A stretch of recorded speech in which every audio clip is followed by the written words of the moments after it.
Hey guys, today we're going to be checking out a profile. Something I've been working on recently. I really like the card Emissary of the Afterlife, and I know that some people have tried to make this work with Exodia and some kind of beatdown monsters and stuff, but this is kind of my take on it.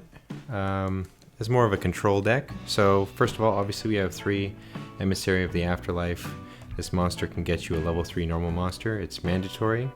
So you can actually look at your opponent's deck as well and see what they might have set or in their hand. So these guys can get a Sonic Duck or a Giant Soldier of Stone. These are the best level 3s in my opinion.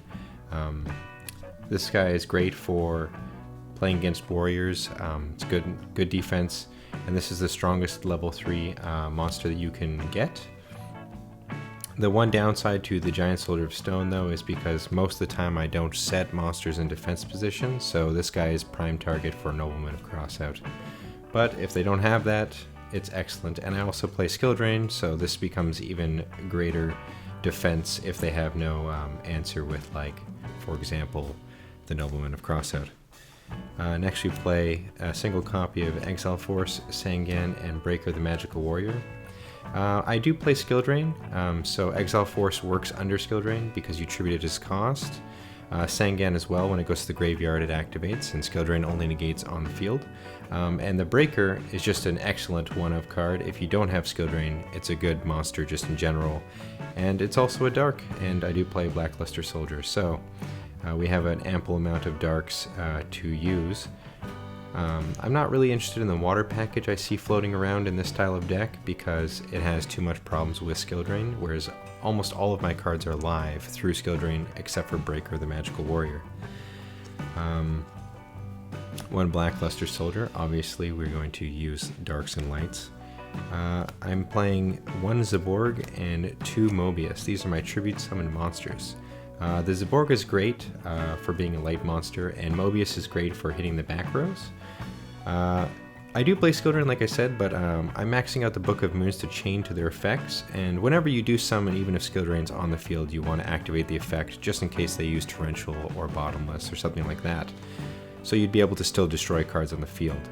The 2400 backed up by Skill Drain or as you know, any back row set, quite powerful, very difficult to deal with, and there's a lot of recursion and monsters that stick to the field or add cards to your hand, so you'll always be able to drop these guys. And lastly, I'm playing Jowgen and 2 Shining Angel. I don't need to max out the Shining Angel count because they just basically get themselves, and I don't want to add too many more monsters to my monster lineup. I want to draw into spells and traps. I also decided to include the Shining Angels in the Jowgen because it's a great way to get lights in the graveyard for Blackluster Soldier, and it gives you options versus other decks like Dimension Fusion, where they just basically have to out the Jowgen or else they're going to die. A little something for everything in this kind of deck list, which is what I like. I kind of modeled it off of how Pokemon has no side deck, so you have to play something inside your deck list to fight other decks. So these are all the monsters I have. We'll go into the spells here. Just get this out of the way. So I play a Snatch Steal, a Mystical Space Typhoon, and a Premature Burial. These are the one-ofs I just play in the deck. Premature is great for Exiled Force or just using a Tribute Summon. Snatch Steal is basically the same, or pushing for game. Mystical Space Typhoon, just a great card in general, obviously, at 1, so people play it. We're going to max out the Book of Moons here. Like I said, you can play through Skill Drain. It also helps your Emissary of Afterlife beat down larger monsters, and it's also great for using your effects through Skill Drain, like I was mentioning. Double Nobleman of Crossout, great for getting tempo on the field, as well as the Book of Moon combos, dealing with any monsters that are too large for your monsters to deal with. And lastly, we have the Trinity. Some people will question why I'm not playing Sinister Serpent in the water package because Graceful Charity, but this card is just great in general because Emissary adds cards to your hand, and there's also going to be monsters that you're not going to be able to summon or willing to summon, and you can just discard them with Graceful Charity. A lot of +1s in this deck, so still a great card. And lastly, we'll go through the traps, and then I'll discuss maybe some choices here. So I play a Ring of Destruction, a Mirror Force, and a Torrential, just the standard trap lineups here. These are great cards for dealing with anything you can't handle. I play double Trap Dust Shoot. A lot of decks play 3 Trap Dust Shoot, but personally I think 2 is good because after the first one it's pretty much dead, unless you're playing in a control matchup. This is also great too because you're going to be looking at your hand and you're going to know what traps and spells and monsters you should be summoning to deal with their cards. And lastly, I want to open it, but after, like I said, I don't want to brick after your first Trap Dust Shoot. You don't really want to see this card again unless you're playing the control matchup. Play double Sakuretsu Armor. I think 2 is definitely enough. You play the 3 Book of Moon, and you have the other battle traps as well that I just mentioned. And we're playing double Skill Drain. Some decks opt to play 3. I think 2 is just fine. After 1, it will either die, and you'll probably end up dying if you can't get it to stick, or it sticks, and your opponent just starts getting run over by giant monsters. Like, very, very good card against Go Control. It's quite useful in the matchup against Warrior.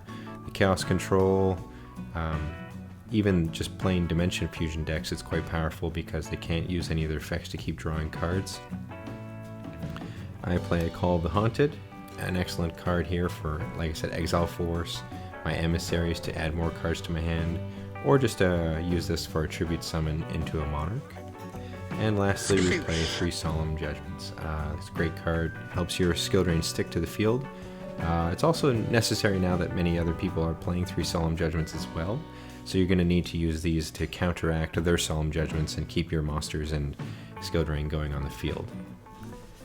So like I was mentioning before, I just want to talk about some things. So the skill drains itself, a lot of people think this is a great card, and a lot of people think this is a bad card.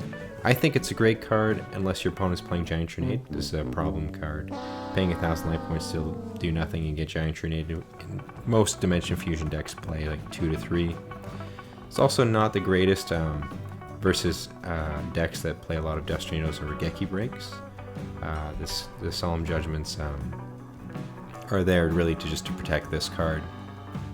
However, I would say though that if it does stick, generally decks will just immediately start losing. And it's even better when they use cards like, you might have a Nobleman of Crossout, but you can just flip the skill drain and attack into something like Magician of Faith, and then it will just die. You can save the Nobleman for a Book of Moon combo. It really just works all around with many of the monsters that are played in this deck as well.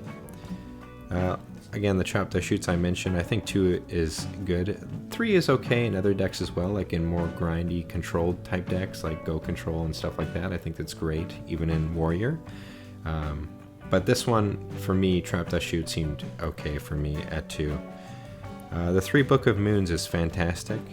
I would say that this is one of the things that I would not go lower, just because you want to be able to beat down some monsters, as well as protect your own with Nobleman of Crossout combos. And, this is great. You can attack with a smaller monster, Emissary for example, and if they don't Sakuretsu in the battle step, you can use Book of Moon, and they can no longer do anything besides chain their own Book of Moon. So this is also quite powerful for baiting out plays. And in doing so, will put the pressure on for the next turns. If you decide to attack again, they will have to respond, thinking that you could Book of Moon again. I would also just briefly mention on the, since the monster count here it's okay, but one thing that the Sangan can only search Shining Angel and Exiled Force and the Giant Soldier of Stone. Generally, I don't want to search Giant Soldier of Stone. I generally just search these 2 cards here. It is possible to take out the Sangan. I know it seems crazy in Go format to not be playing Sangan here, but take out the Sangan and any other potential, like maybe cutting down the Book of Moon to 2 and playing a Reinforcements of the Army and another DD Warrior Lady as a warrior package that can be searchable, because there's a lot of good cards in the meta that just simply died Exiled Force or DD Warrior Lady. And DD Warrior Lady is also a little bit better in the matchup for Dimension Fusion. That's just my thoughts. I hope you guys enjoyed this deck profile. Maybe check it out yourself. I think this is a strong A tier. Definitely not S tier. It relies too much on searching cards, whereas other decks can just draw and drop stuff, and warriors can just pump out damage. But if you're playing the Go Control matchups at home or in tournaments and stuff like that, definitely would consider this style of deck. As well as it's just a fun deck to be able to play. There's a lot of options, lines of play. So yeah, thanks for watching, and I'll see you in the next one.